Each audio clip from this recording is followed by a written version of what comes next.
Si os parece, vamos a seguir con el programa. Y antes de seguir, me decía Juan Carlos digamos que os hago un aviso, que a todos aquellos que después de finalizar el encuentro, que será sobre la 1:30, os queráis y podáis quedaros un tiempo, nos vamos a un aula, si esto pues es muy grande, para un poco que nos cuente un poco la idea, el proyecto de las jornadas, que son las Jornadas Internacionales de Política Económica, que se celebrarán en Sevilla en mayo, pero que aprovechando esas, que son, digamos, las tradicionales, las que todos conocemos, pues nos quiere un poco compartir con todos nosotros algunas reflexiones en relación con una nueva escuela de política económica. Entonces, creo que lo he dicho bien, ¿no, Juan? Más o menos, ese anuncio, ¿no? Luego tú dices lo que sea, pero cuando...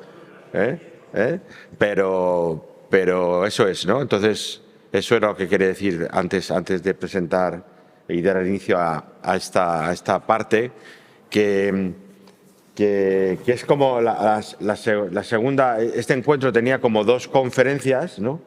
No sé si, como he visto, lo vais a entender, no es una conferencista, es una keynote speaker, porque claro, he visto, ahora me vais a entender el chiste malo que acabo de hacer, porque tenemos aquí con nosotros hoy a Susana Álvarez, que es doctora en traducción e interpretación por la Universidad de Valladolid. Digo, pues entonces tienes que ser keynote speaker, no puedes ser conferencista. Y, sobre todo, bueno, es docente en esa universidad, en la Facultad de Traducción e Interpretación de la Universidad, de la UBA, desde el curso académico 2006 y 2007, ¿no?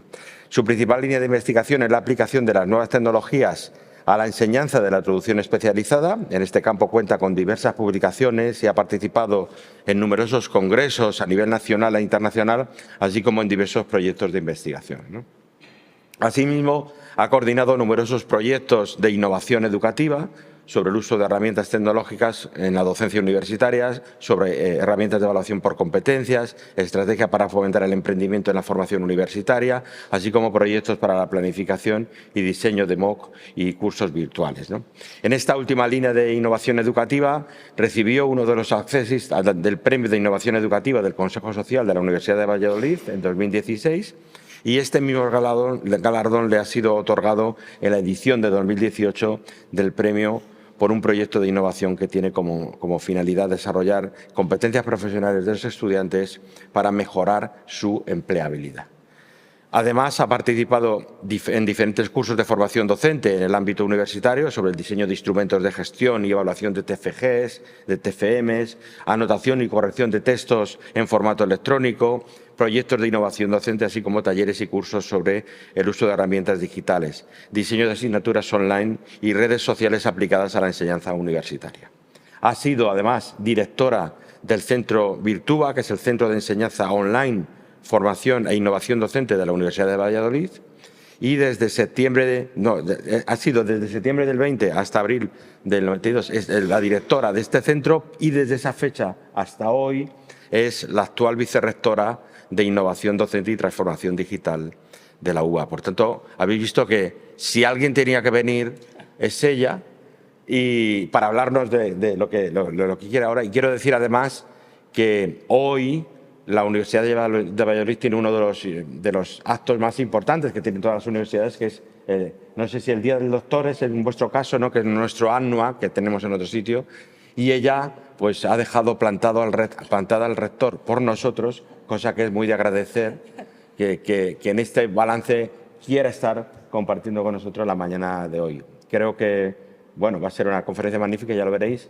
Y tienes tú la palabra y lo que quieras, los trastos estos que tienes por ahí para decir, para empezar cuando tú quieras. Muchas gracias. Pues yo, como soy de innovación, voy a hacer la conferencia de pie, que me siento mucho más cómoda.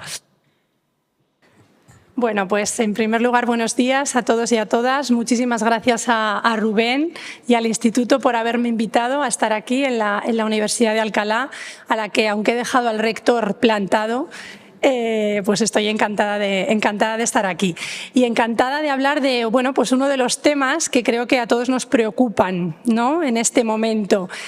Ayer no pude estar en las sesiones, pero me consta por las conversaciones que tuvimos en la cena que fueron también pues muy interesantes, y lo que he podido ver hoy es que esos proyectos, ¿no?, de innovación que todas las universidades tenemos y que todos nos estamos preocupando por ver cómo integramos diferentes competencias, cómo integramos el trabajo de los estudiantes también. En la siguiente mesa hablaremos de soft skills. Todas estas iniciativas pues bueno, quizá necesiten un replanteamiento con la situación actual que nos ha sobrevenido, porque yo creo que ha sido un poco un tsunami el que nos hemos encontrado en esta situación. Así que gracias a Rubén por dejarme compartir con vosotros algunas de las reflexiones y algunas de las ideas que yo creo que pueden ser interesantes para abordar en este momento. La ponencia la he titulado Docencia universitaria entre desafíos, riesgos y nuevas oportunidades. Yo creo que cualquier herramienta tecnológica, esta es la que tenemos ahora por delante, pero hemos tenido otros desafíos en años previos, pues plantea este tipo de cuestiones, es decir, tanto desafíos como riesgos, como la visión positiva, ¿no? Cómo podemos utilizarla de una forma que nos sirva para nuestros estudiantes mejorar, ¿no?, en la formación y para que aprendan. La presentación la he estructurado en diferentes contenidos, ¿no? En primer lugar, bueno, una pequeña revisión que yo creo que es un poco obligatoria, ¿no?, de qué entendemos por IA, ver un poco esa definición, ver un poco que no es un concepto nuevo. Yo creo que parece como que hablamos de inteligencia artificial desde el nacimiento de ChatGPT, ¿no?, desde que ChatGPT apareció en noviembre del 22, pero realmente hay modelos que son muy anteriores y que realmente pues son la base de lo que tenemos ahora. Un punto importante, cómo ha afectado o cómo está afectando, no es que haya afectado, sino que está afectando a la educación superior, la inteligencia artificial. Cómo debemos, yo creo, repensar, ¿no?, la situación que tenemos por delante, los estudiantes que tenemos por delante, que veo por aquí que tenemos algunos, luego igual os hago un pequeño cuestionario a ver el uso que hacemos de estas herramientas hoy en día. En tercer lugar, algunas aplicaciones, supongo que todos las habéis probado, tanto los estudiantes como los profesores, porque realmente pues bueno, es algo que nos ha llegado y es algo que estamos intentando ver, ¿no?, cómo integrarlo dentro de la docencia y dentro de nuestra práctica docente también. Algunos riesgos, obviamente toda tecnología llega con sus riesgos y con sus limitaciones, y creo que esos riesgos y esas limitaciones es importante también que las tengamos en cuenta, porque evidentemente van a marcar el camino por el que podemos ir o por el que tenemos que ir con una mayor posibilidad de éxito. Algunos desafíos que nos encontramos dentro de nuestro contexto educativo y en concreto dentro del contexto universitario, algunos casos de uso y algunas herramientas que ya están muy desarrolladas y que realmente nos ayudan tanto a los estudiantes para diferentes cuestiones que pueden complementar la formación que nosotros les ofrecemos dentro de la universidad, y a nosotros como docentes también para mejorar en este proceso continuo de mejora, de innovación, de integrar pues al final una herramienta que está en la sociedad, y que creo que es importante también que tengamos en cuenta este aspecto, ¿no? Y luego algunas ideas para la reflexión, ¿no? A mí siempre me gusta terminar las ponencias con ideas, con preguntas que creo que nos tienen que ayudar a reflexionar sobre, bueno, qué hacer, ¿no? O cómo podemos integrar o cómo podemos trabajar con estas nuevas herramientas, o si es necesario hacerlo, o quizás no lo vemos necesario, pero es importante también eso, que pensemos. Y la reflexión, como lo hablábamos ahora en el café, una reflexión conjunta. Yo creo que al final esa reflexión entre diferentes contextos universitarios, entre diferentes disciplinas, porque al final la rama, ¿no?, de la disciplina en muchos casos también va a determinar el uso de unas herramientas en contraposición con otras herramientas diferentes, ¿no? Entonces creo que es importante que esta reflexión, ¿no?, de reflexión conjunta, ese aprendizaje conjunto, pues lo hagamos desde las universidades. Entonces, bueno, os plantearé algunas preguntas que nos pueden servir al final para hablar un poquitín también de vuestra visión. ¿Qué entendemos por IA? Pues a mí personalmente hay dos definiciones que me gustan, ¿no?, como punto de partida. Esta definición es de John McCarthy, que como sabéis es uno de los que tradicionalmente, uno de los autores que consideramos como padres de la inteligencia artificial, en una primera conferencia, ¿no?, en la que se utilizó este término y que la define como la ciencia e ingeniería de hacer máquinas que se comporten de una forma que llamaríamos inteligente si el humano tuviese ese comportamiento, ¿no? Yo creo que es una definición que nos ayuda a entender desde una perspectiva global, ¿no?, que es como asumir determinadas características, determinadas cualidades, determinadas competencias que tiene el humano, ¿no?, y atribuírselas a una máquina. ¿Pero eso será posible? ¿No será posible? Veremos a ver. Y otra definición que quizás es un pelín más práctica, ¿no?, y que permite aterrizar más el concepto, sería la que propuso la UNESCO en esa hora de 2021, en la que desde una forma más práctica, aterrizando un poco más ese concepto, ya me habla de esa capacidad de procesamiento de datos. Yo creo que aquí la clave fundamental está en los datos, ¿no?, y lo hemos visto también en algunas de las ponencias anteriores, es decir, la capacidad de procesar información, de procesar datos que están, ¿no?, etiquetados de una manera concreta y que se asemeja a ese comportamiento inteligente. Aquí ya me habla de competencias, habilidades específicas, de aspectos como puede ser el aprendizaje, la máquina es capaz de aprender, es capaz de percibir, es capaz de predecir, ¿no?, esas escrituras predictivas, es capaz de planificar y es capaz en muchos casos de controlar. Entonces yo creo que son conceptos que de una manera u otra están dentro de esa definición de lo que podríamos entender por inteligencia artificial, ¿no? Y ahí ya estaríamos pensando en herramientas concretas, ¿no?, de cómo son capaces de predecir por modelos de lenguaje, cómo son capaces por estadísticas, ¿no?, de asimilar cuando una palabra tiene que ir con otra o cuál es más probable, ¿no?, que vaya a continuación. Entonces yo creo que estos elementos nos permiten tener una idea, pues, general de a qué nos estamos enfrentando. Bueno, aquí os he puesto un poco un pequeño esquema, ¿no?, cronográfico histórico de cómo ha sido un poco la evolución, con los puntos que podríamos considerar más importantes desde ese nacimiento del término, la primera vez en la que se acuñó en esa conferencia en Dartmouth, en la Dartmouth Conference, y cómo ha ido evolucionando, ¿no?, hasta quizá modelos como el elemento, uno de los elementos que yo creo que más ha marcado, porque hasta aquí yo creo que son elementos que, bueno, pues nos han ido influyendo como profesionales, pero quizá han estado más vinculados a áreas quizá de un perfil más tecnológico, que han llevado un poco a ese seguimiento de cómo ha ido evolucionando el concepto y de cómo ha ido evolucionando la tecnología. Yo desde mi perspectiva, ¿no?, pues marcaría el año 2014 ya con los primeros chatbots, sobre todo año 2016, por ejemplo, entiendo que todos, ¿no?, trabajáis con ese Google Translator, mal que nos pese a los traductors, y DeepL, ¿no?, que desde mi punto de vista es bastante mejor, y que han marcado una diferencia muy importante, ¿no?, en nuestra forma de trabajar, tanto nuestra como de los estudiantes, ¿no?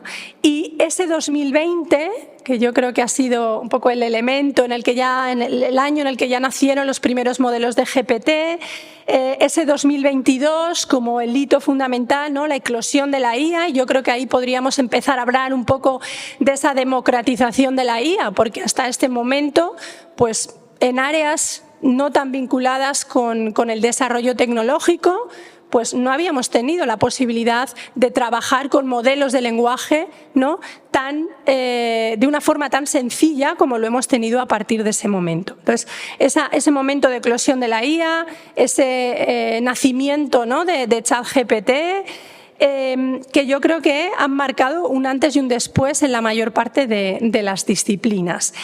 Desde entonces, ¿no?, pues evidentemente yo creo que eso ha sido un poco punto de inflexión, y a partir de ese 2023 ya hemos visto un avance, ¿no?, tanto en todo lo que es la regulación, que yo creo que es algo muy necesario, desarrollo normativo en relación con la IA, las primeras propuestas de la ley de la IA, que finalmente se aprobó en julio, si no estoy equivocada, de 2024.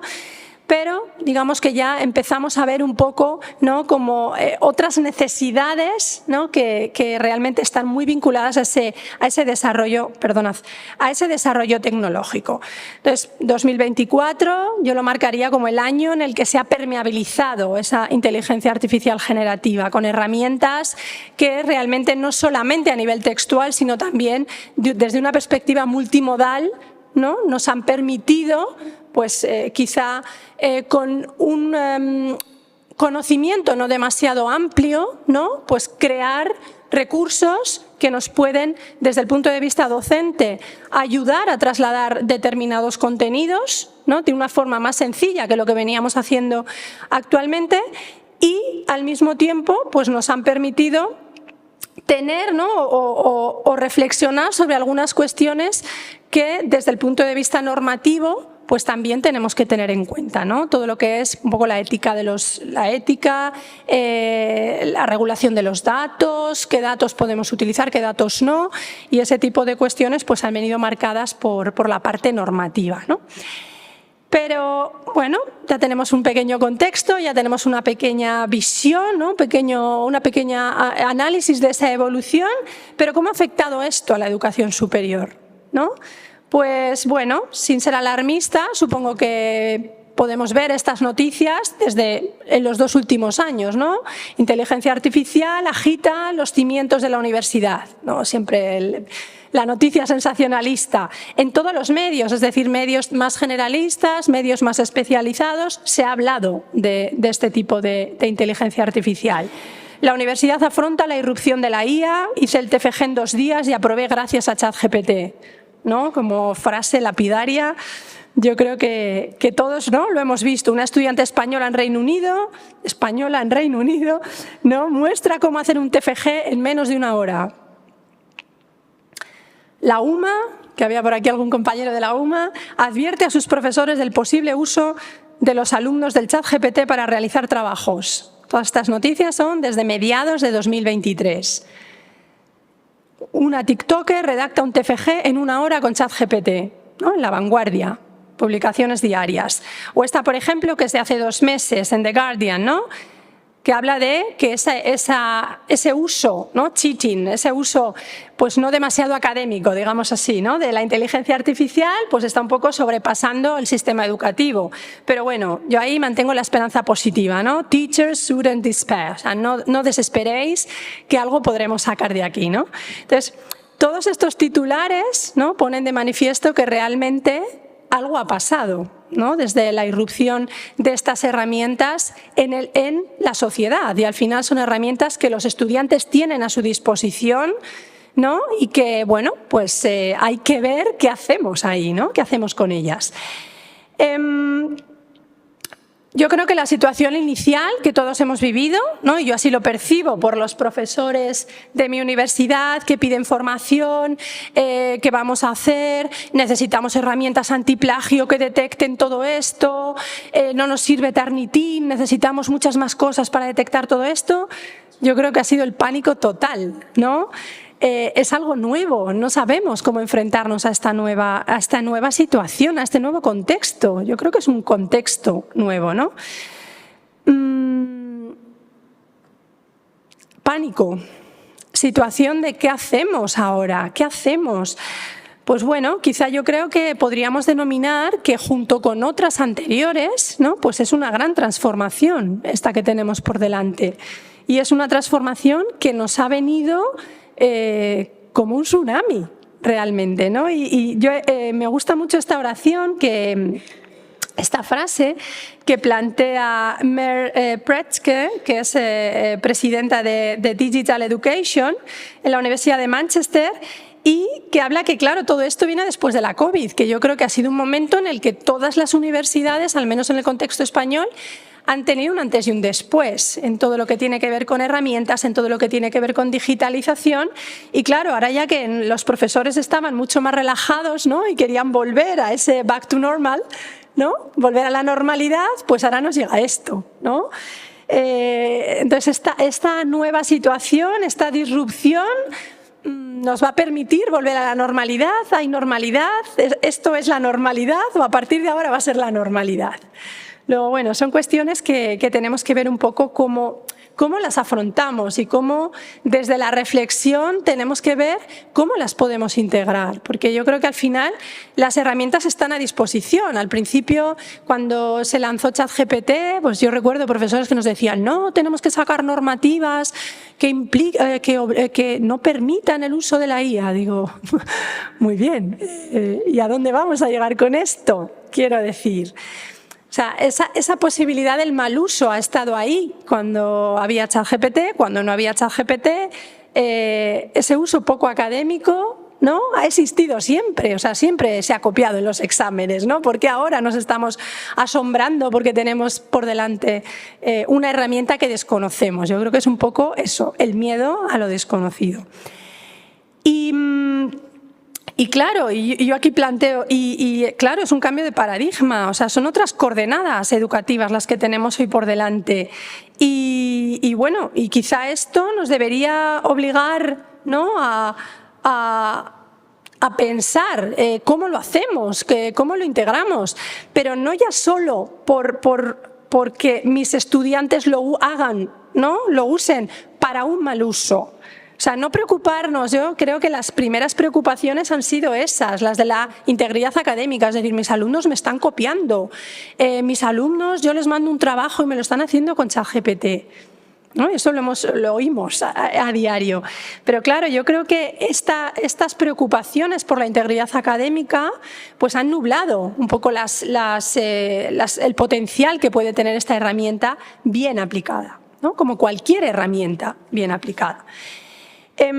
Pero claro, por otra parte, ¿no?, hablamos de ayudar a los estudiantes a que aprendan mejor, formar competencias que realmente les permitan desarrollar su vida profesional con éxito, y claro, esas herramientas van a estar también en su vida profesional, ¿no? Luego, yo creo que nosotros como universidades, tenemos que formar también a nuestros estudiantes en estas competencias de la mejor forma posible, ¿no?, teniendo en cuenta todos esos desafíos y todos esos problemas que ellas conllevan, ¿no?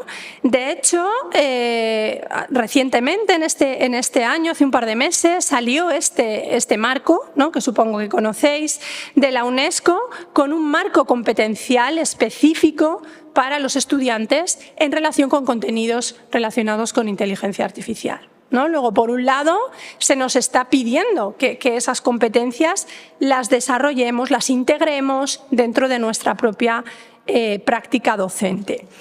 Me parece muy interesante, supongo que habéis analizado este documento, pero yo creo que es muy interesante el marco competencial o las competencias que realmente identifica y el perfil, ¿no?, y el enfoque que da a esas competencias.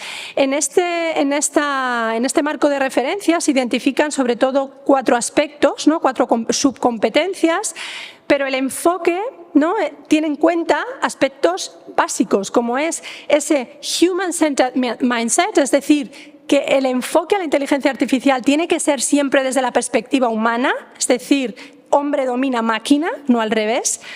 La ética, que yo creo que es un aspecto fundamental.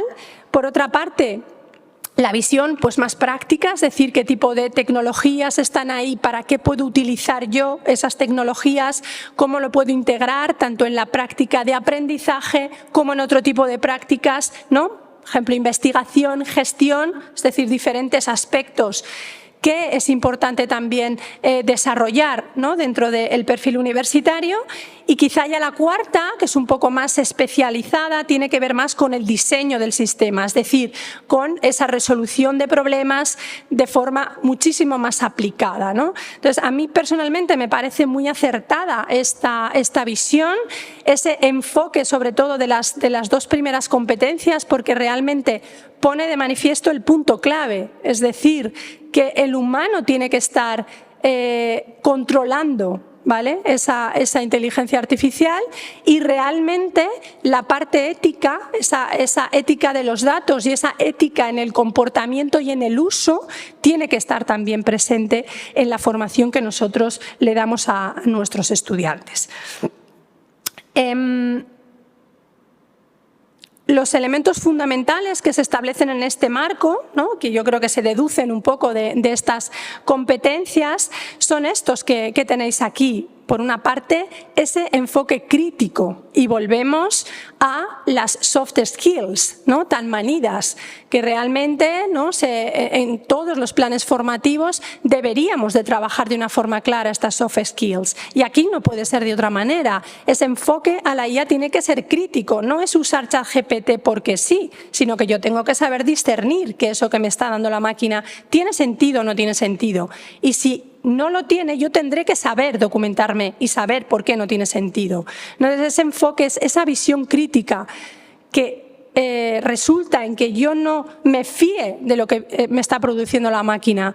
Sí, que me ayude, pero no que me fíe, porque yo tengo que tener el conocimiento para saber identificar lo que me está produciendo la máquina. Entonces, ahí es donde yo creo que nosotros como universidades tenemos que intervenir, en dar esa visión crítica de lo que nos ofrece la herramienta.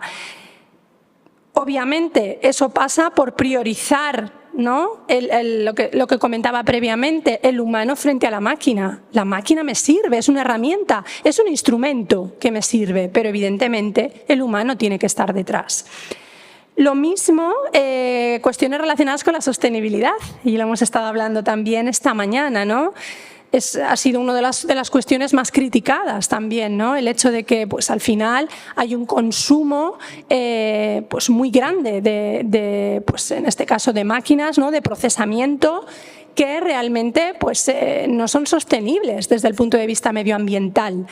¿Esto cómo lo casamos con los beneficios que me produce la herramienta? Luego son cuestiones que también tengo que tener en cuenta, ¿no? Es decir, sopesar esta sostenibilidad contrapuesto a los beneficios que me puede ofrecer, ¿no?, como herramienta de uso general. Al mismo tiempo, también es una herramienta, y lo veremos luego con casos concretos, que permite ofrecer esa inclusividad siempre que, ¿no?, sea aplicado de buena forma. También, y luego lo veremos posteriormente, por un lado, permite, pues, por ejemplo, en el contexto educativo, pues, adaptar quizá determinados contenidos para que sean más inclusivos de una forma más sencilla, pero por otro lado, muchas de estas herramientas no son económicamente, ¿no?,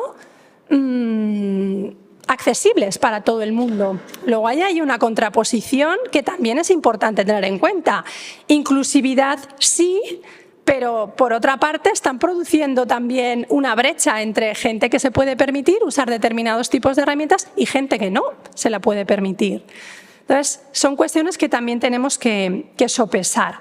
Y al mismo tiempo, pues, ese desarrollo de competencias basadas en IA, pues yo creo que es evidente que lo tenemos que impulsar. ¿Por qué? Porque van a estar ahí, y esa formación es el long life learning que van a necesitar mis estudiantes y que van a permitir que puedan acceder al mundo laboral en unas mejores condiciones, ¿no?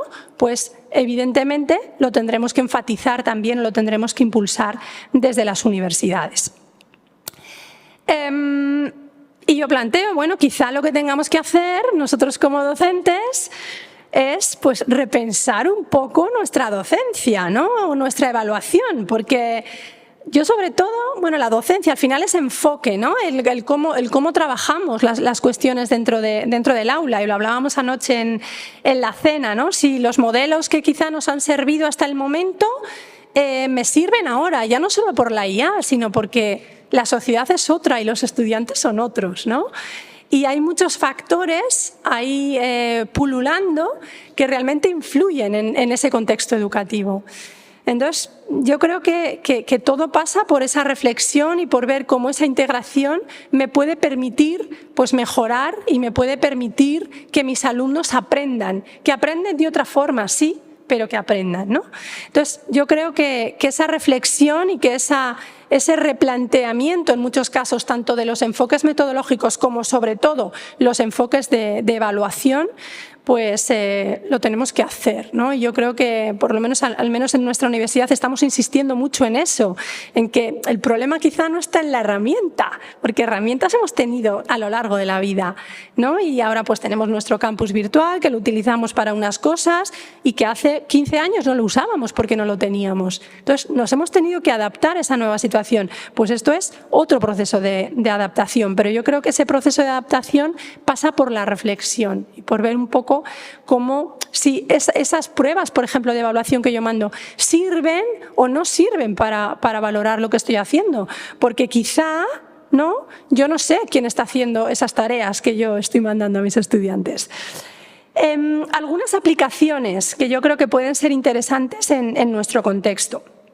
Pues yo creo que deberíamos de distinguir, aunque en muchos casos hay un gran paralelismo entre las herramientas que pueden servir, ¿no?, para los estudiantes como sistema de ayuda, como sistema de soporte, de apoyo a la docencia, a la enseñanza universitaria, y las herramientas que nos pueden servir a los docentes. Son las mismas herramientas, pero yo las puedo utilizar para diferentes finalidades, ¿no? Entonces creo que desde el punto de vista del estudiante, este tipo de herramientas nos pueden permitir personalizar mucho más el aprendizaje, ¿no? El hecho de que los estudiantes puedan, en algunos casos, y pienso por ejemplo en los chatbots, pues puedan preguntar determinadas cuestiones si es un chatbot que por ejemplo ha definido el profesor y que ha creado con los materiales que él ha considerado, ¿no?, pertinentes y que pueden ser de ayuda para el desarrollo del estudiante. Al mismo tiempo favorecen también la inclusión porque bueno, pues puede ayudarles a comprender de una manera pues más sencilla algunas cuestiones que quizá en clase no estaban quedando demasiado claras. O, por ejemplo, también materiales que se puedan, por ejemplo, subtitular de una manera más sencilla para estudiantes con determinado tipo de discapacidad, o, bueno, diferentes cuestiones que yo creo que es importante también que marcar, ¿no?, el lado positivo de estas herramientas. Y al mismo tiempo también la parte de análisis de rendimiento. Realmente te permiten en muchos casos llevar un seguimiento mucho más claro de lo que está pasando, ¿no?, en el aula. Ahora ya sabéis que cada vez más sistemas de LMS, o sea, por ejemplo, vosotros creo que tenéis Blackboard, ¿no?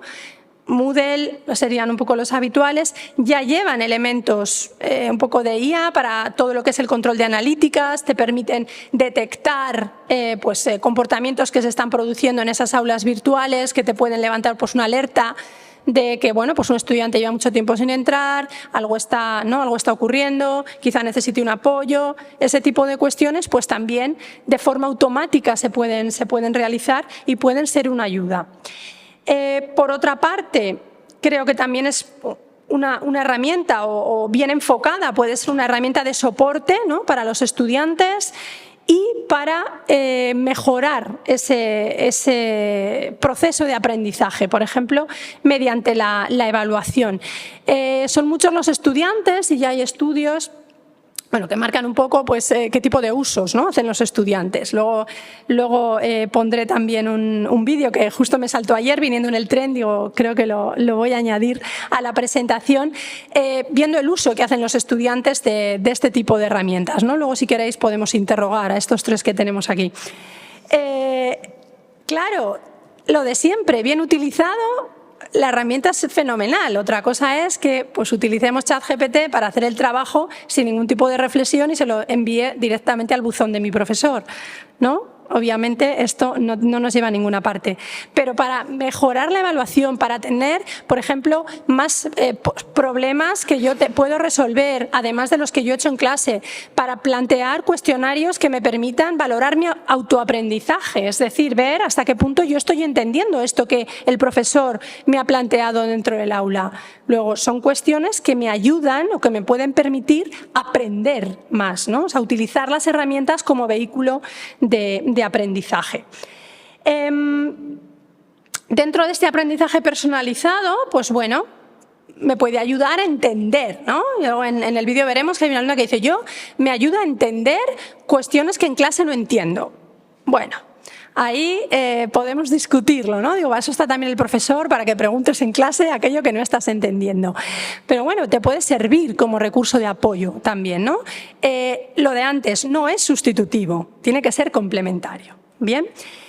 Para generar comentarios pues, más personalizados, dar ejemplos centrados en los intereses de los estudiantes. Esto nos puede servir también a nosotros como profesores, ¿no? Ver para determinadas prácticas cómo puedo hacerlo yo aterrizar en el aula y adaptarlo a lo que realmente tienen interés mis estudiantes, porque a veces que planteamos cuestiones que se escapan un poco al alcance de los estudiantes, ¿no? Entonces, el aterrizar, el permitir ver cómo puedo yo aplicar algo realmente a lo que mis estudiantes van a demandar.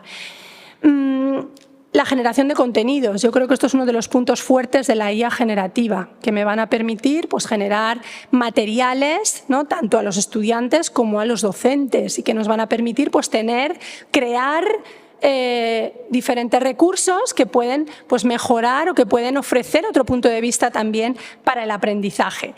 Y el tema del idioma, ¿no? Ahora ya sabéis que bueno, cualquier vídeo lo podemos subtitular, lo podemos doblar, incluso con nuestra voz, que también pues, me van a permitir hacer llegar mis materiales, mis recursos a más personas, ¿no? Con un esfuerzo menor. Bueno, en relación con la inclusión ya he mencionado también algunas herramientas como IAs de reconocimiento, transcripción, subtitulación, doblaje, que ya pues, bueno, las tenemos ahí al alcance de nuestra mano, y adaptación de esos materiales pues, a necesidades concretas. IAs específicas que también se están desarrollando para alumnos con dificultades de aprendizaje, o incluso, ¿no? ya hay trabajos, ya hay estudios que trabajan sobre esos elementos que hemos marcado antes en la primera definición como algo mucho más propio del humano, ¿no? Como son todo lo que son los sentimientos, las emociones, ¿no? Ya hay estudios que ven un poquitín cómo esos chatbots pueden servir también pues, para detectar determinados comportamientos en estudiantes que pueden ser motivo de riesgo, ¿no? Riesgo, pues bien, o de abandono, incluso casos más graves de suicidio o situaciones un poco más delicadas. Entonces ya hay estudios que están viendo cómo estos chats pueden también actuar en esa situación un poco de terapia y de identificación de emociones. En relación con el rendimiento, pues podríamos identificar también pues esos patrones, ¿no? Dentro de los modelos que tenemos de gestión, como Moodle o como Blackboard, que nos permiten pues, identificar patrones de lo que están haciendo los estudiantes dentro del aula de una forma automática. Obviamente nosotros como docentes también lo podemos ver, pero estos sistemas lo que permiten es la automatización de patrones, es decir, que el sistema es capaz de identificar pues, cuando un estudiante no está realizando las tareas que se le han asignado y enviar unas notificaciones que permitan pues, que ¿no? se reavive un poco esa relación dentro de la asignatura. Y al mismo tiempo, y ya lo he mencionado anteriormente, nos van a permitir también generar ese material de autoevaluación, tanto para el estudiante como desde el punto de vista docente. Bueno, aquí había planteado algunas cifras, ¿no? que yo creo que pueden ser también interesantes y que me van a permitir contextualizar, ¿no? un poco lo que estoy diciendo. En una encuesta que se realizó en el contexto estadounidense, pero bueno, para eso he puesto posteriormente el vídeo de ayer que salió en El País para que veamos el contexto español, de una encuesta sobre 1000 estudiantes publicada por la UNESCO en 2023, pues era 2023, el 43% de los estudiantes habían usado ChatGPT en algún momento. Yo creo que ahí la estadística, ¿no? En 2023 estaríamos en cifras muy similares, incluso algo superiores, diría yo, en España. La mitad de ellos la habían usado para sus tareas de evaluación, ¿vale? Es decir, para realizar los trabajos que nosotros en el contexto universitario les mandamos. El 50% lo usaba para partes concretas del trabajo. Yo creo un poco el enfrentarse al folio en blanco, ¿no? No sé por dónde empezar, voy a ver qué ideas me da ChatGPT. El 30% confío en la IA para la mayor parte de las tareas en esa revisión posterior. Pues, por ejemplo, para revisar cómo está escrito, mejorar mi escritura, ¿no? ver un poco esas tareas implícitas, esas competencias que se presuponen que yo tengo que tener cuando entrego ese trabajo, pues ChatGPT me sirve para ir revisando un poco todas esas cuestiones. Y luego yo creo que el 17% más preocupante, o donde desde la perspectiva educativa tendríamos que intervenir, porque al final en las otras cifras, bueno, es una herramienta de ayuda, pero no es una herramienta de sustitución, está, como digo, ese 17% que presentó el producto en bruto, ¿no?, de la IA. Quizá hasta con el texto producido por ChatGPT abajo, ¿no? Quizá hay elementos que no son ciertos. Entonces, ese tipo de cuestiones es donde tenemos nosotros como docentes que intervenir, es decir, no permitir que que los estudiantes actúen de esta manera. Para eso, ¿qué necesitamos? Pues nosotros necesitamos conocer muy bien la herramienta. Yo creo que aquí se está haciendo en todas las universidades una labor muy importante de formación, ¿vale?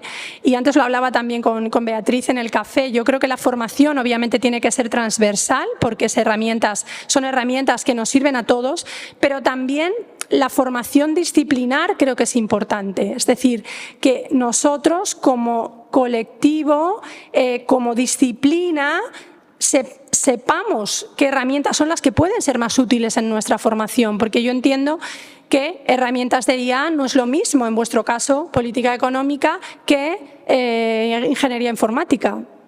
Las herramientas están ahí, pero el uso y las aplicaciones que nosotros tenemos que dar y tenemos que dar en el aula son diferentes. Entonces yo creo que ahí hay una parte también disciplinar que nosotros pues tenemos una cierta responsabilidad, ¿no?, de ver cómo lo hacemos como colectivo. Yo creo que jornadas como estas, ¿no?, pues son importantes para compartir lo que estamos haciendo con otros compañeros.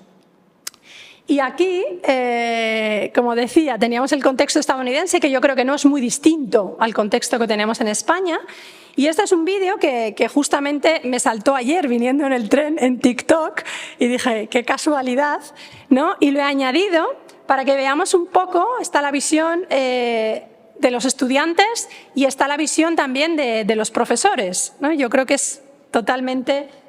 nos permite totalmente ver, ¿no?, la situación que tenemos a diario en el aula. A ver si me funciona porque lo había puesto.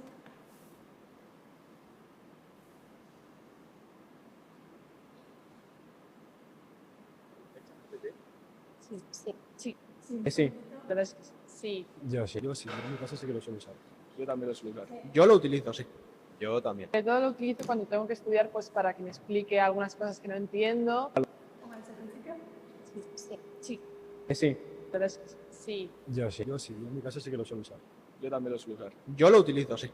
Yo también. Sobre todo lo utilizo cuando tengo que estudiar, pues para que me explique algunas cosas que no entiendo. A los trabajos, para buscar fuentes y bibliografía. Buscar fuentes y bibliografía. Resolver cuestiones básicas como para tener una Se escucha un poco mal. visión rápida y después seguir investigando. Sobre todo para la hora de hacer el trabajo, si no sabes cómo empezar, pues esa idea de la página en blanco. Lo miramos a ver. ¿Puedes subirlo un poquitito? ¿Está al máximo? Igual lo tengo yo. Y aquí está el máximo también.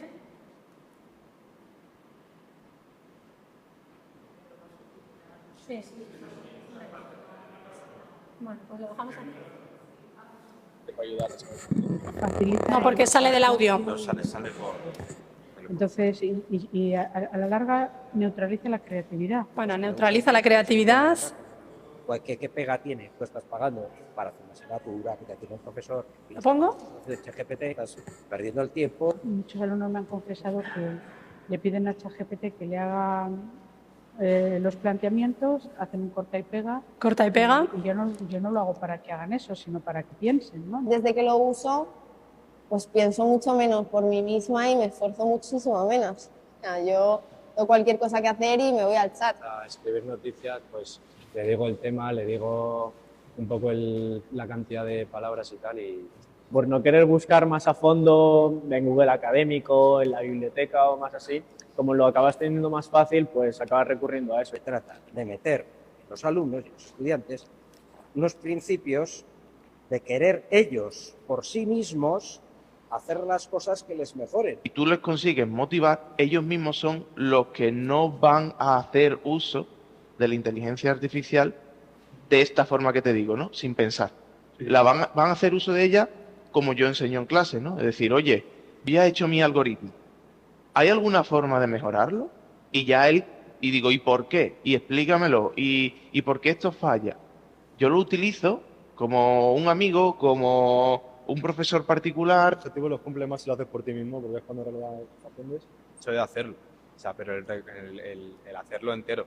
Buscar información tú por tu cuenta con tus fuentes, utilizar el ChatGPT también. Entonces, como que el conjunto de todo te ayuda a aprender, obviamente, porque es la labor de realizar una práctica. En preguntas y respuestas, con lo que iba obteniendo, iba pudiendo reflexionar respecto a esas respuestas y a la vez volver a preguntar y como construir conocimiento a partir de la información que me daba.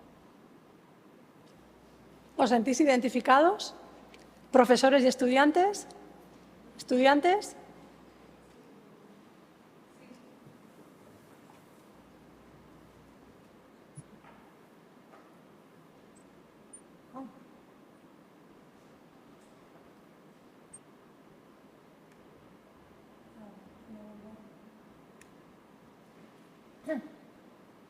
Bueno, yo creo que ¿no? permite visualizar ese uso que se está haciendo. Entonces, se enfatiza, ¿no? tanto la profesora que aparece como el profesor, ese uso crítico, es decir, que me permita reflexionar sobre lo que sale en esa herramienta. No dejar que lo usen como tal, ¿no? Y que sin orientación me entreguen ese trabajo, sino integrar la inteligencia artificial como parte del proceso de aprendizaje. Yo creo que ahí sería una de las claves. Pero es importante, es interesante ver el uso, ¿no? Y habla de, claro, es que es mucho más cómodo que ir a la biblioteca y buscar fuentes, ¿no? Buscar en Google Académico. Madre mía, qué esfuerzo, ¿no? Pero realmente eso está ahí y eso lo tenemos ahí delante. Entonces, bueno, que tenemos que ver cómo lo planteamos. En relación con la evaluación, que yo creo que es un punto que al menos a los profesores de mi universidad les preocupa muchísimo, ¿no? ¿Quién hace las pruebas de evaluación que les mandamos a los alumnos? ¿Las hace ChatGPT? ¿Las hacen ellos?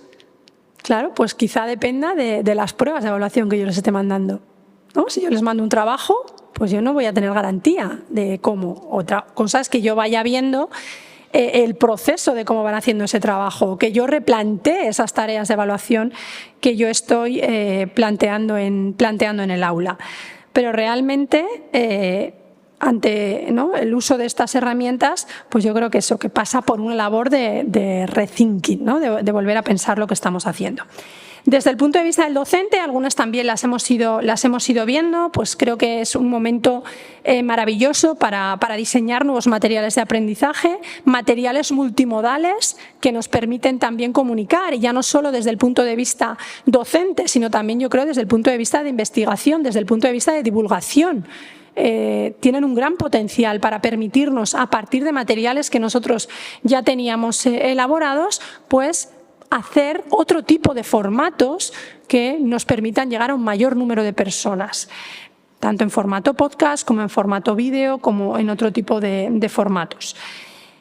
Al mismo tiempo, nos permiten diseñar pues, pruebas de evaluación de una forma quizá más sencilla. Yo, por ejemplo, este año, en uno de los proyectos que tengo, pues hemos estado trabajando sobre todo en lo que es la elaboración de materiales de autoevaluación, como pueden ser cuestionarios que nosotros utilicemos como mecanismo de autoevaluación del aprendizaje a partir de materiales que nosotros subíamos a ChatGPT. Y eso, por ejemplo, me parece una herramienta útil. Yo no lo pongo como una prueba de evaluación evaluable, sino que simplemente les permite a los estudiantes confirmar si están entendiendo o no están entendiendo. Entonces, te permite tener un banco de preguntas, pues en el caso del docente con menos esfuerzo, te permite que ese banco de preguntas, yo eso por ejemplo no lo había hecho y este año lo he hecho, sea descargable en un formato compatible con, en este caso con Moodle, y directamente esa integración la haces de forma automática. Entonces, por ejemplo, yo creo que eso desde el punto de vista del profesor pues te puede ahorrar tiempo para algunas tareas de evaluación. Al mismo tiempo, también nos puede ayudar, ¿no?, a esa labor de personalización de la educación, que yo creo que es siempre una de las cuestiones que más nos cuesta, ¿no?, cómo personalizar esas rutas en función un poco de las necesidades específicas de cada estudiante. Por otra parte, pues bueno, ya hay herramientas, como digo, cada vez más interesantes y más sencillas de utilizar, pues para crear tanto vídeos como presentaciones, imágenes, ¿no?, podcasts que nos ayuden a mejorar nuestros materiales docentes y nuestros materiales de divulgación y de investigación. Y por otra parte también, pues para completar otro tipo de cuestiones que nosotros usemos en el aula, pues resúmenes que yo les pueda dar a los estudiantes con palabras clave, o a partir de esas palabras clave que los alumnos elaboren mapas mentales, es decir, que es también ver un poquitín las posibilidades que tenemos por delante para que nuestros estudiantes estén dentro de ese proceso de aprendizaje.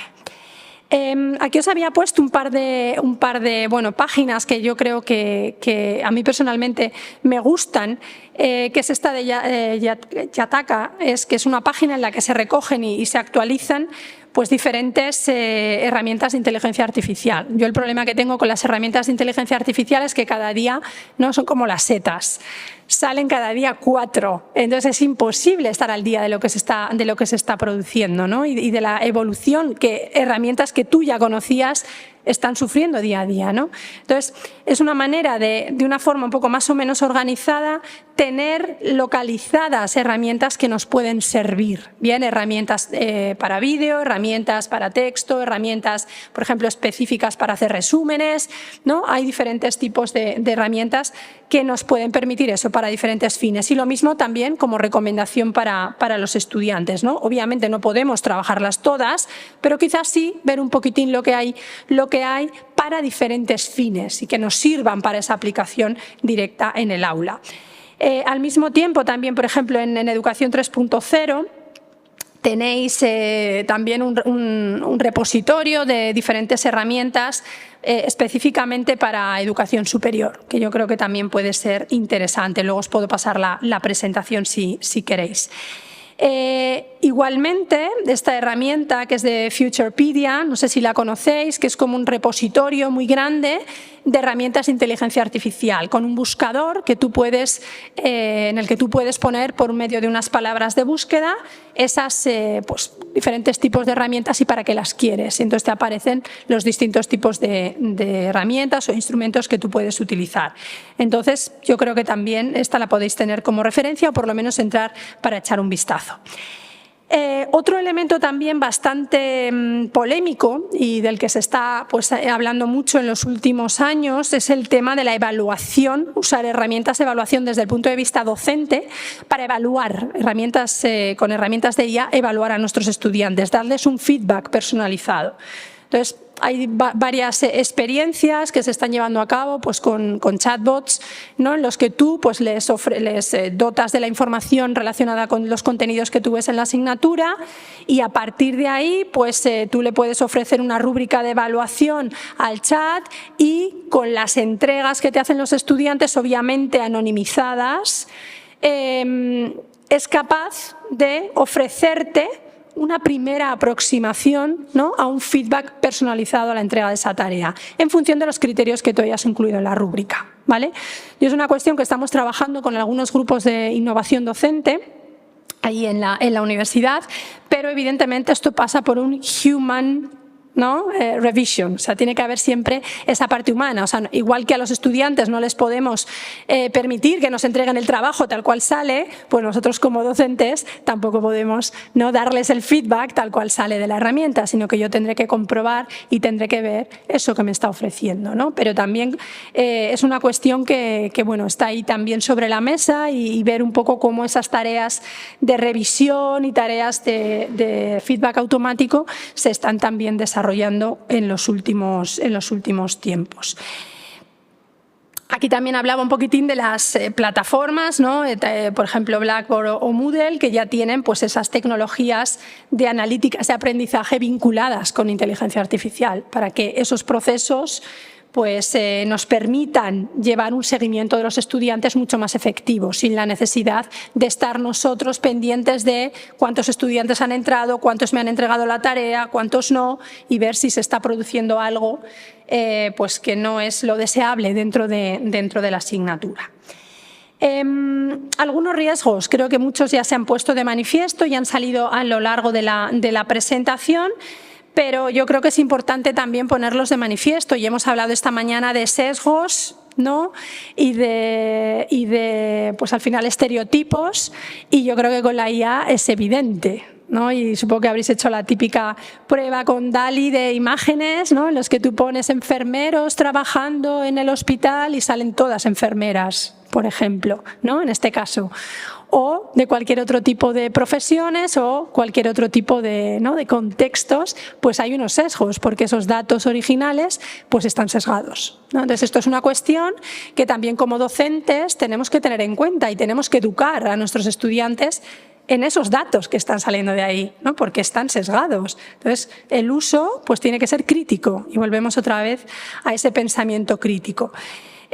Las alucinaciones típicas, ¿no? que habla el otro día, por ejemplo, me parece muy gracioso, porque estábamos haciendo, no recuerdo, era una prueba no me acuerdo exactamente qué era, pero le pregunté a ChatGPT, sí, estamos intentando implantar dentro de la universidad un chatbot de ayuda, ¿no? El típico para el servicio del CAU, de ayuda al personal y sobre todo a los estudiantes. Y claro, en todas las universidades yo veo que tenían unos nombres muy exóticos, ¿no? En todas las universidades. Dije, voy a preguntarle a ChatGPT a ver qué nombre exótico, ¿no? me daría para un chatbot. Y fue muy gracioso, porque me puso, me dio diferentes opciones, y una de ellas era Goyo, y me dice, ¿por qué San Gregorio es el patrón de Valladolid? Y dije, ¿cómo? Será desde hoy. Claro, no es el patrón de Valladolid en absoluto. San Gregorio nunca ha sido el patrón de Valladolid. Pero me hizo gracia, convencido, Goyo, porque es el patrón de Valladolid. Y dije, fenomenal. Entonces, este tipo de datos, si tú no tienes el conocimiento previo, ¿vale? Pues tú vas a poner una información errónea y vas a traspasar esa información errónea a un tercero, ¿no? Entonces creo que eso es una cuestión que también tenemos que tener muy en cuenta, el fiarse de lo que sale de ahí, ¿no? La ética, lo han mencionado los profesores en el vídeo. Nosotros tenemos que enseñarles y ser responsables de que ellos sientan la necesidad de aprender no solo con la herramienta. O sea, que no usen la herramienta porque sí, sino que la usen con un determinado fin y que eso les permita aprender. Entonces, eso pasa por ética. Es decir, yo les tengo que enseñar que ellos lo importante es aprender, ¿vale? Y ya el cómo lo aprendamos lo podemos ver, pero lo importante es ese aprendizaje. Y al mismo tiempo las cuestiones relacionadas con la privacidad, que yo creo que es algo que nos preocupa, y a las instituciones públicas pues yo creo que nos preocupa todavía mucho más, ¿no? ¿Qué hacemos con esos datos? ¿Dónde están yendo esos datos que yo estoy metiendo a la herramienta, ¿no? Por eso yo siempre insisto mucho en intentar anonimizar todos los datos que nosotros estamos metiendo a ese tipo de herramientas, porque ni siquiera a veces con contratos sabes dónde están yendo esos datos, y también muchos de estos programas o muchas de estas herramientas surgen en el contexto estadounidense. Entonces la ley de protección de datos pues, no es equivalente, y el no estar en servidores europeos pues también a veces es un problema, ¿no? Entonces son cuestiones que tenemos que tener también en cuenta y en las que tenemos que insistir a nuestros estudiantes. No sé si conocéis este documento, que yo creo que también es muy interesante, de la Comisión Europea, que se publicó en 2023 sobre las directrices éticas sobre el uso de la inteligencia artificial y los datos en educación. Creo que plantea diferentes contextos como líneas de acción que están muy vinculadas con ese desarrollo de competencias que hemos visto previamente, y competencias vinculadas a la inteligencia artificial, y que ponen de manifiesto la responsabilidad que tenemos también desde las instituciones con ese compromiso, ¿vale?, social, con esa pertinencia a la hora de cuidar esos datos, ¿no? Entonces, yo creo que es importante también tener muy en cuenta esta idea, o sea, que tenemos un compromiso profesional, tenemos al mismo tiempo que capacitar a nuestros estudiantes en el uso de estas herramientas y eso pasa por conocer, ¿vale?, bien esas herramientas e integrarlas de la mejor manera posible. Algunos desafíos que nos podemos plantear, ¿no? Pues yo creo que el primer desafío es la resistencia que todos tenemos al cambio, ¿no? Y nos cuesta mucho como docentes adaptarnos, y yo creo que esto es un proceso complicado de adaptación. No es una adaptación sencilla, porque cambia un poco los paradigmas, ¿no?, del modelo educativo al que estamos acostumbrados. Por otra parte, esto pasa por la necesidad de formación y de formación continua que tenemos en las universidades, ¿no? Y los profesores en especial, porque al final ya no es solo un cambio, un problema tecnológico. Yo creo que el problema es más conceptual, porque hoy por hoy la formación se mueve en otro contexto y son otras coordenadas las que la están marcando. Entonces, creo que necesitamos esa capacitación como docentes. Y esa capacitación, que también ha comentado una compañera esta mañana, en la universidad no es obligatoria la formación docente, ¿no? Yo creo que eso también pues es un problema, ¿no? Y creo que en este momento son muchos los profesores que están viendo la necesidad, y creo que no hay mejor manera de enfrentar la formación que a partir de una necesidad, pero es cierto que necesitamos pues al menos conocer y luego ver cómo aplicar en nuestras áreas de conocimiento. Pasa también por un proceso de reflexión metodológica y pasa también por ver y por reflexionar sobre mis paradigmas y por mis situaciones y mi contexto de evaluación, ¿vale? Por ver cómo puedo yo garantizar la integridad académica de las pruebas que yo estoy mandando. No lo sé, o sea, igual yo tengo que llevar un seguimiento más claro de lo que están haciendo mis estudiantes en el aula, ¿no? Entonces, bueno, son temas que realmente son interesantes. Por otra parte, también pues están surgiendo nuevos perfiles profesionales a los que nosotros desde las universidades tenemos que dar respuesta. Y también lo comentaba una compañera antes, en el mundo profesional están usando estas herramientas. Luego, el que no las use se va a quedar atrás. Luego, creo que es responsabilidad nuestra tener que formar a nuestros estudiantes también en este tipo de recursos, pero siempre desde esa perspectiva humana y ética. Por otra parte, claro, si hay nuevas competencias vinculadas a la IA, claro, tendremos que revisar un poco nuestros planes formativos y sabemos que esto es lo más sencillo del mundo. Solamente pasan 4 años desde que planteas un cambio de plan de estudios hasta que se aprueba ese plan de estudios, ¿no? Proceso modifica, quizá cuando se apruebe el plan las competencias en IA sean otras, ¿no? Luego es algo que también deberíamos de plantearnos, ¿no? ¿Cómo introducimos estos contenidos en las asignaturas tal cual las tenemos como algo procedimental de trabajo, algo transversal a nivel de grados? También yo creo que es importante que planteemos esta cuestión. Códigos éticos para el aula. En algunas universidades, no sé si es vuestro caso, están planteando códigos éticos para el aula. O sea, ¿para qué se puede usar ChatGPT y para qué no? Bueno, yo creo que la recomendación desde el punto de vista ético, ¿no?, y así lo dice también la ley, es pues citar lo que tú has utilizado. Si tú has utilizado ChatGPT para un determinado fin, tú lo pones en tus, ¿no? Y hay muchas revistas ahora que ya, por ejemplo, lo están pidiendo en el caso de investigación, pues para qué has usado esa herramienta de inteligencia artificial. Pues al final es un recurso que tú utilizas, pues explícame para qué lo has utilizado y de esa manera pues tú no estás ocultando nada, estás diciendo que has utilizado el recurso. Y al mismo tiempo, una cosa que a mí personalmente me preocupa mucho desde el punto de vista docente es la dependencia que esto puede crear a la tecnología. Es decir, que mis estudiantes no sean capaces de hacer algo que yo les estoy mandando si antes no han pasado por ChatGPT. Eso es algo que me preocupa, ¿no? Y lo decía uno de los estudiantes en el vídeo. Claro, me cuesta menos. Cuando tengo que hacer un trabajo, primero le pregunto a ChatGPT. Claro, pero yo creo que el proceso debería ser al revés. Tú primero tienes que pensar lo que quieres hacer y luego ya puedes pedir o puedes orientarte, pero realmente ese pensamiento crítico tiene que estar ahí, ¿eh? El pensamiento crítico también lo tenemos que trabajar. Y luego también el coste de la implementación, ¿no? Las universidades, pues evidentemente podemos trabajar con estos modelos, pero no con todos los modelos. O sea, las licencias, evidentemente las Plus, pues es un coste que como universidades públicas no nos podemos permitir para todos los usuarios. Luego, eso implica también que las que son gratuitas, pues bueno, el tema de la protección de datos no lo tenemos tan garantizado, etc., etc.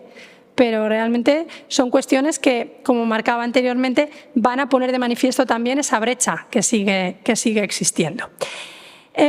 Bueno, aquí había identificado también algunos casos de uso que bueno, me pueden parecer también interesantes, como pueden ser algunos tutores inteligentes. No sé si habéis probado Khanmigo, que es de la Academia Khan, que también es una herramienta que te permite crear a partir de materiales que tú tengas de tu asignatura, tutores virtuales. Hoy por hoy yo creo que con GPT pues lo están utilizando muchos profesores para tener ese tutor de apoyo para los estudiantes. Lo podéis ver luego con más detalle. Por ejemplo, también herramientas como Study Smarter, que lo que te permite es personalizar rutas de aprendizaje.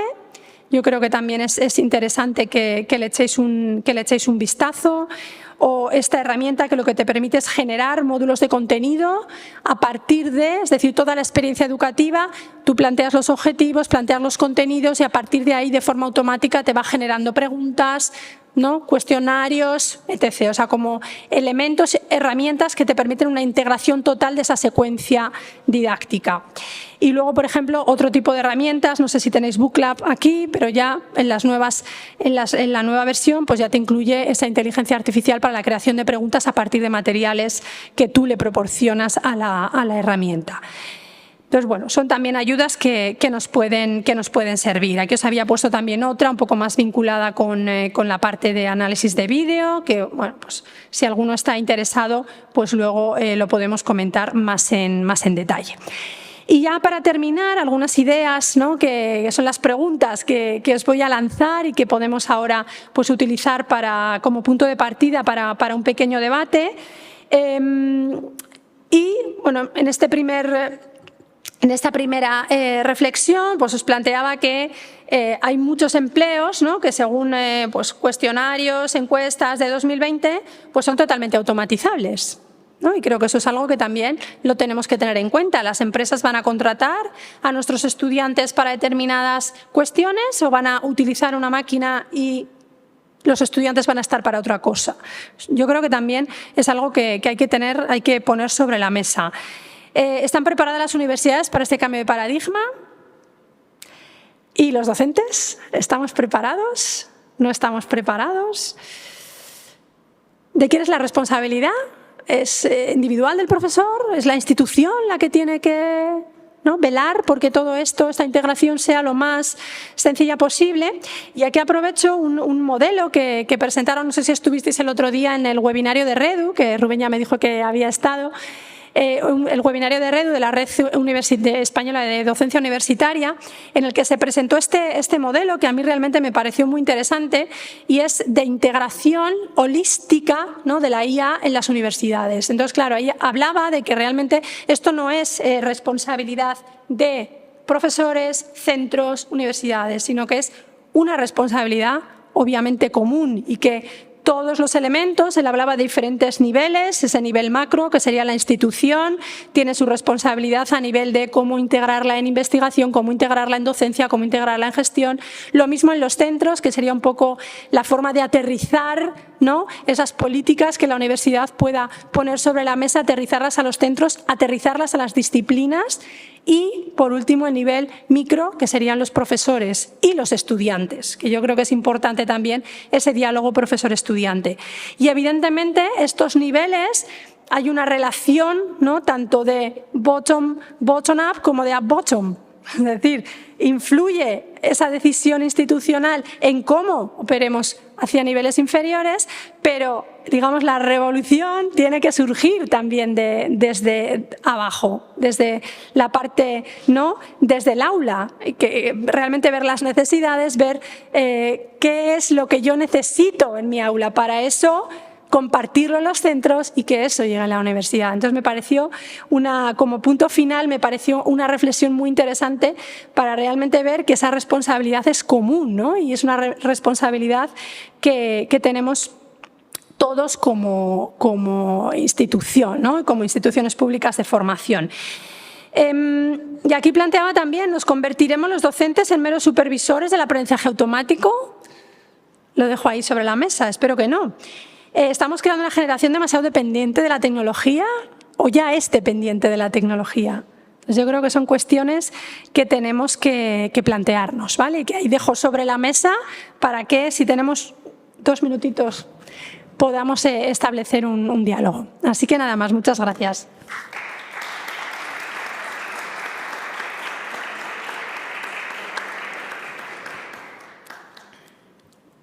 Bueno, muchas gracias por esta... Esto no es una conferencia, esto es un elixir o una concentración de un montón de cosas, que nos da como para estar aquí un día entero reflexionando por partes, ¿no? Sí.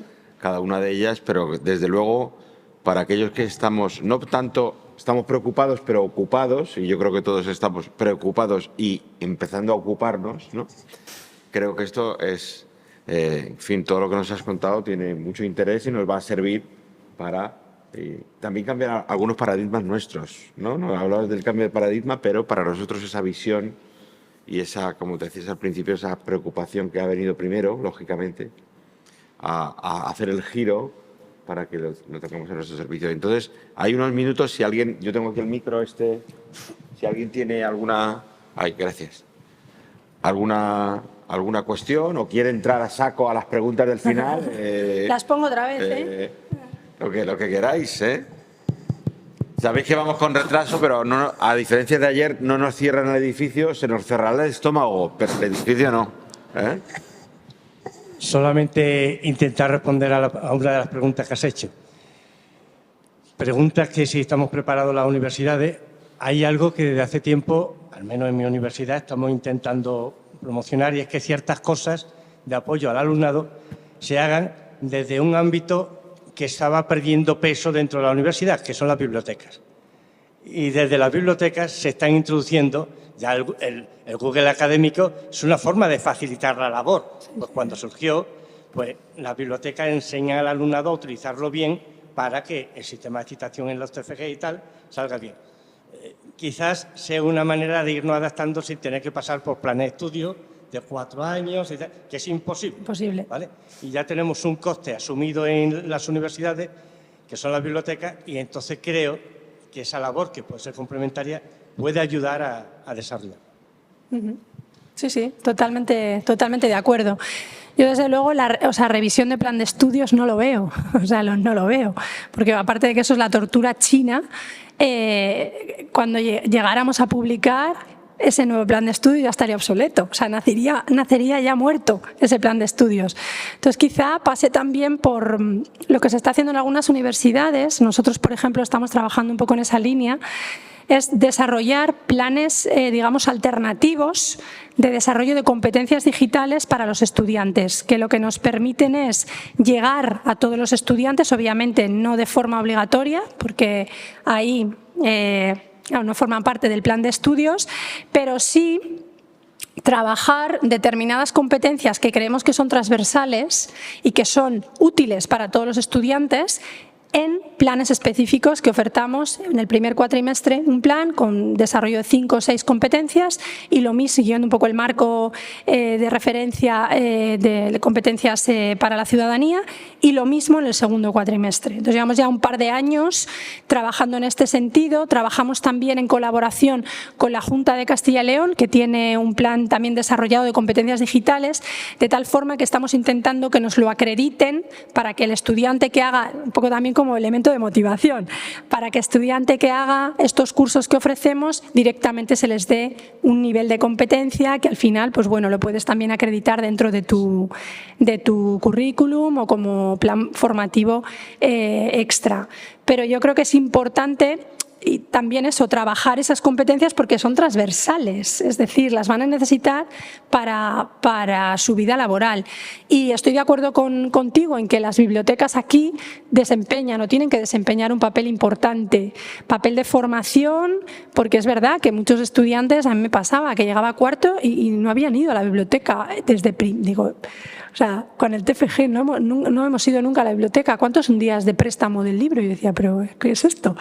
Y eso está ocurriendo. Entonces, integrar esos elementos que ya tenemos, esas estructuras que ya tenemos dentro de la universidad con estos nuevos roles, que al final es un nuevo rol. Sí, sí. Bueno, primero preocupada porque mi presentación tenía parte de este contenido. Ahí se los adelanto. Así podemos adelantar, todas son ventajas. Bueno, y lo segundo es que, a diferencia de muchos colegas, cuando he hablado del tema del uso por parte de nosotros y de nuestros estudiantes de la inteligencia artificial, yo sí que creo que esto lo que ha hecho es ratificar el papel del buen docente. Primero, estos titulares que presentas de que un estudiante a través de ChatGPT ha hecho un TFG en 1 hora, lo único que significa es que su director no leyó la tesis o el TFG. Sí. Es lo único, porque tú puedes sentarte, hacer el ejercicio, plantearle el mismo TFM y te vas a dar cuenta que el ChatGPT necesita de promedio o en promedio 33 veces que le preguntes antes de que te quede tal cual. ¿Sí? Entonces, el profesor no se leyó el TFG. Yo lo puedo demostrar con los ejercicios prácticos que le he puesto a mis estudiantes. Respecto a lo más crítico que tiene la inteligencia artificial, es la capacidad que tenemos nosotros los docentes o lo que tenemos que aprender a hacer, y es hacerles entender que con inteligencia artificial como única herramienta de trabajo no van a desarrollar pensamiento crítico. No hay manera de que lo desarrollen. Más bien los bloquea y los calla, los deja mudos. Entonces, en ese sentido, cuando yo hago ejercicios, yo les pregunto a ellos, ¿tu trabajo? Y ellos lo entregan. Y les digo, ¡ay, qué párrafo tan interesante! Y sobre todo, también escrito. También escrito, ¡qué alegría! Eso me encanta. ¡Qué satisfacción tener estudiantes tan buenos! Ahora vamos a guardar estos trabajos que representan, como bien dice el contrato, la guía, valen el 50% y lo que ustedes hagan aquí vale el otro 50%. Vamos entonces a replicar ese ejercicio aquí en clase. Cuando tú recoges los trabajos y les dices, por tiempo solo tengo espacio para revisar 3 trabajos, entonces vamos a comparar. ¿Qué pasó? Pues que no son capaces de escribir 2 líneas. No son capaces, no pueden. Por lo que mencionabas, el ChatGPT los está aislando de sí mismos, de su capacidad de producción.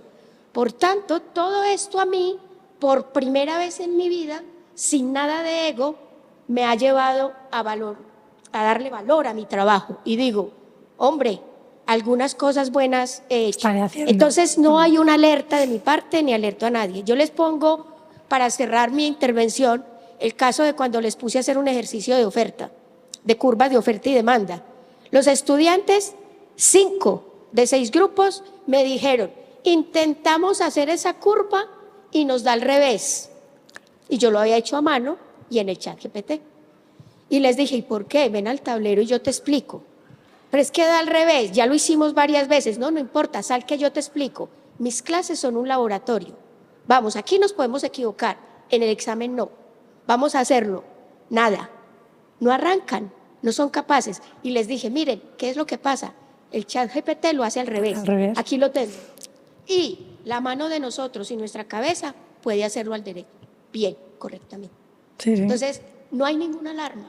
Es simplemente que nos toca trabajar, dejar nuestro trasero en la silla y pensar esas estrategias para que el estudiante se concientice de que es una herramienta que nos ayuda a potenciar nuestra inteligencia. Sí, sí. Herramienta, ¿no? Yo insisto siempre eso, es herramienta que está ahí y que nos tiene que ayudar o les tiene que ayudar a aprender. Y el aprender es eso, el darse cuenta de que eso está, esa curva está al revés, ¿no? Y eso, si no han entendido el concepto, no van a ser capaces de identificarlo. Por eso ese pensamiento crítico y el ver que lo que sale de la máquina yo no lo puedo dar por válido.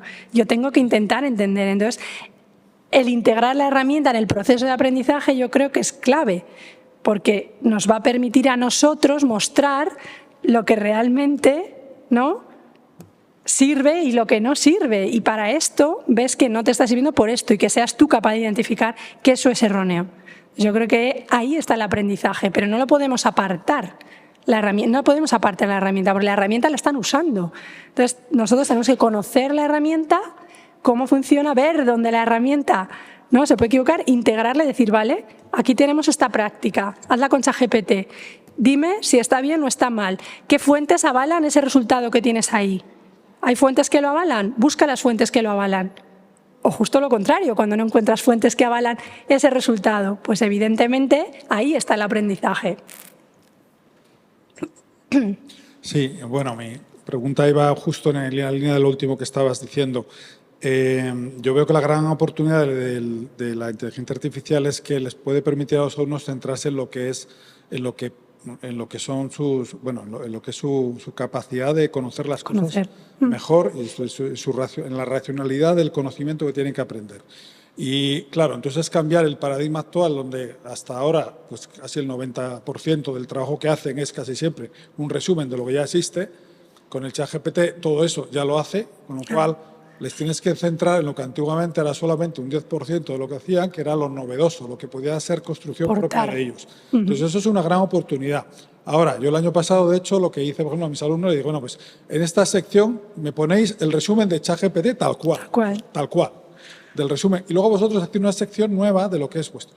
Pero claro, me di cuenta también de que para hacer esa sección de valor añadido no funciona si no leen nada. Les faltan herramientas. Si no leen nada. Entonces, ¿cómo hacer para que el ChatGPT no solo sustituya la lectura, sino al revés, que la incentive? O sea, que incentive que lean. Porque si no leen nada, tampoco van a hacer lo otro de hacer algo de valor añadido. Y claro, va un poco en la dirección de justo lo que estabas diciendo al final, ¿no? De que ellos puedan ser capaces de leer precisamente para identificar cuando alucina el ChatGPT, cuando dice cosas mal, cuando tal. Pero aún así no tengo muy claro que ellos tengan esa capacidad de los alumnos, porque a nosotros también nos cuesta de identificar esas alucinaciones o esos errores, no es fácil. Entonces, no lo sé, que hay experiencias con las que el ChatGPT puede ayudar a que los alumnos lean realmente. Ese es el gran problema, que no leen. No, totalmente de acuerdo. Yo, por ejemplo, en uno de los proyectos tuvimos la semana pasada una sesión también de inteligencia artificial en el laboratorio de innovación que tenemos allí en la universidad, en el que pues van los profesores un poco a exponer diferentes cuestiones del tema que proponemos del día, ¿no? Y entonces el tema del día era la inteligencia artificial y las aplicaciones. Entonces una profesora planteó un poco una idea parecida. El hecho, claro, de que no leen, pero claro, no leían sin inteligencia artificial, pues cada vez vemos que los estudiantes leen menos. O sea, que no es el hecho de la inteligencia artificial, el problema lo teníamos de antes.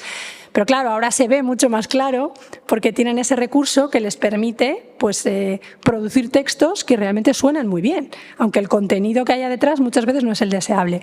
Entonces la profesora lo que hacía era que el hecho de justificar con fuentes, o sea que esta información planteaban preguntas a ChatGPT, entonces esas preguntas ChatGPT daba una respuesta y entonces ella les daba fuentes, la profesora, que apuntaban, que abordaban esa temática, pues artículos de investigación o revistas, quizá al principio un poco más de divulgación, pero bueno, artículos de investigación yo creo que es algo que es fundamental que los estudiantes lean, ¿no? Y lo que les mandaba es leer ese artículo y buscar si esa información que te estaba produciendo ChatGPT tenía sentido, no tenía sentido, era justo lo contrario, estas fuentes avalaban esa información y claro, salían cosas como esa, que evidentemente muchos de los datos que salen ahí en ese ChatGPT, que parece como, ¿no?, el texto perfecto y todo explicado y con justificaciones, pues lo que encontrábamos en la literatura era justo lo contrario, o sea, las ideas eran las contrarias. Entonces, de esa manera, como que incentivaba a comprobar la veracidad de la información que se estaba produciendo, luego ya se estaba trabajando de cierta manera ese pensamiento, ¿no?, un poco crítico de no te fíes de todo lo que sale de aquí y búscamelo, confírmamelo en estas fuentes. Y dime lo que dicen realmente estas fuentes de esos contenidos que estamos hablando. Entonces, bueno, es una manera como de integrar la herramienta, pero integrarla de una forma constructiva, no para decir esto sirve, sino búscame, analízame, dime dónde podemos confirmar esto o dónde no podemos confirmar esto. Y de esa manera, pues bueno, no sé si se leerían el artículo completo, pero por lo menos hacían un esfuerzo de búsqueda y de contrastación un poco de la información que salía de ahí. Entonces, por si te sirve como opción para ponerlo en práctica, pero es verdad que cuesta mucho incentivar la lectura. O les puedes mandar, anoche lo hablábamos en la cena, un artículo para leer. Vale, ¿y qué le pido? ¿Que me haga un resumen? Es que eso lo va a hacer ChatGPT también. Tendré que ver qué preguntas le hago yo que no pueda como tal responderle bien ChatGPT.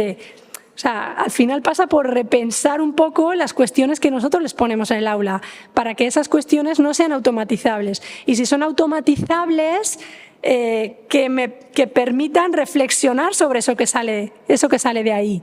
O sea, que les permita búscame otras fuentes que confirmen esto, de las fuentes que tienes en la bibliografía, o a partir de unos resúmenes que te doy, dime si esto va en consonancia o no va en consonancia, porque realmente creo que ahí puede estar el aprendizaje. Por un lado, el ver que todo lo que sale de aquí no me puedo fiar, y por otro lado, otras fuentes que ya, pues bueno, puedo ver qué fuentes son. Por lo menos le sonará la fuente, por lo menos le sonará la idea fundamental que decía esa fuente.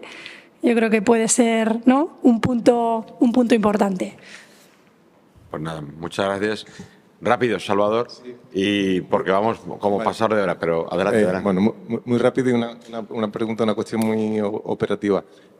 Todos hemos utilizado por ejemplo, entre otras aplicaciones, el Turnitin, ¿no?, para el antiplagio, es decir, más que plagio, coincidencias de cadena de palabras, ¿no?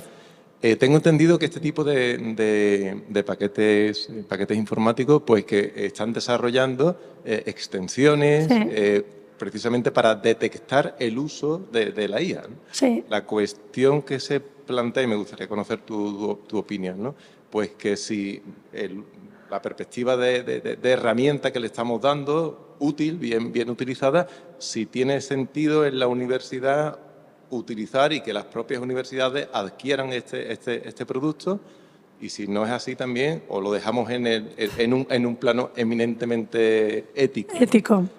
No sé, cómo también... Sí, te cuento la experiencia en nuestro caso. Nosotros tenemos Turnitin como herramienta de antiplagio desde hace unos años, bueno, hace ya bastantes años. Tuvimos también otra en medio, no me acuerdo cómo se llamaba, pero bueno, al final cambiamos y la que tenemos ahora es Turnitin.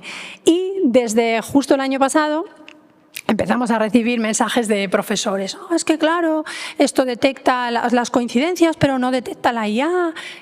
Bueno, dijimos, bueno, vamos a ver. Y desde enero del año pasado ya Turnitin ofrece entre sus productos Turnitin con reconocimiento de inteligencia artificial. En los primeros, digamos, la primera versión que sacaron de esta herramienta funcionaba solo en inglés. Ese reconocimiento de inteligencia artificial. Claro, al final muchos de los modelos, ¿no?, funciona mejor, y tenemos otro sesgo, en unas lenguas que en otras. ¿Por qué? Porque los datos que hay ahí fundamentalmente o muy mayoritariamente están en inglés. Entonces reconocía, pero solo reconocía si el texto original, que el texto, la tarea que habían subido los estudiantes tenía un número determinado de palabras. Mal. Y ya la versión que sacaron este año en septiembre se supone que reconoce inteligencia artificial. Yo lo dudo muchísimo. O sea, nosotros lo ponemos, y esto que se tapen los oídos los estudiantes, lo ponemos un poco como elemento disuasorio, pero realmente es muy difícil identificar eso. De hecho, ya hay herramientas de inteligencia artificial que lo que prometen es la humanización del lenguaje. Es decir, tú puedes obtener tu texto en ChatGPT, texto que suena muy bien. Luego, claro, hay cuestiones también desde el punto de vista lingüístico, y ahí ya me voy a mi de formación profesional, hay cuestiones que tú ves que está escrito con ChatGPT en español, por ejemplo. Pues usa gerundios siempre, sí, en cualquier expresión usa un gerundio que en español está mal usado, por ejemplo. Entonces, hay cosas que tú ves, ¿no? O la forma en la que tiene que componer las oraciones. Pero a simple vista es un texto aceptable y es un texto que está bien. Pero hay herramientas que tú ese texto, ese fragmento de IA sacado en ChatGPT, se lo pasas por ese humanizador lingüístico y ya como que rompe un poco esas estructuras y eso no hay manera de detectarlo. Entonces yo creo que es difícil reconocer automáticamente esa utilización. Yo me voy más a la cuestión que comentaba la compañera, lo detectas por lo bien escrito que está, ¿no? Yo siempre, hay veces que cuando revisas algo digo, esto huele a ChatGPT, les pongo como comentario. Y ahí vuelvo a lo mismo, yo recurriría a eso, a la ética, es decir, tú lo has usado muy bien, dímelo y para qué. Y al intentar educar, para que la herramienta la tengo, pero bueno, la has usado, dímelo, igual que cuando usas otras herramientas. Entonces, el hecho eso de ética y por otra parte el razonar que lo que está saliendo de ahí pues tiene sentido o no lo tiene. Bueno, pues nada, oye, muchísimas gracias. Ha sido, yo creo, una sesión magnífica. Estamos todos como expectantes, pero debemos seguir porque si no el resto nos va a mandar su ChatGPT directamente.